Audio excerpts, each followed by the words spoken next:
Hey, this is my review for the Billy Graham Wisdom for Each Day.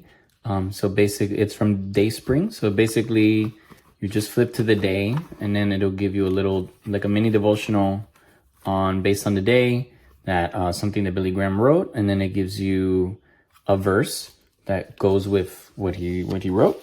So so you can see a little example here. That's what they look like, and then it has the date here. It's nice. I mean, you don't have to go by the date. I mean, if you skip a day or something, you can just kind of just go at it as you like. And then when you flip it, it goes to this side. So this is starts in January, and then the back would be December, and then you just keep going until you finish. So yeah, it's great to leave on your desk, on an office desk, anywhere, or somewhere in your house. And then if you want to just reflect and just read something from scripture and something that will encourage you and just bless your day, based on what Billy Graham wrote, definitely would want to check this out and hope it was helpful.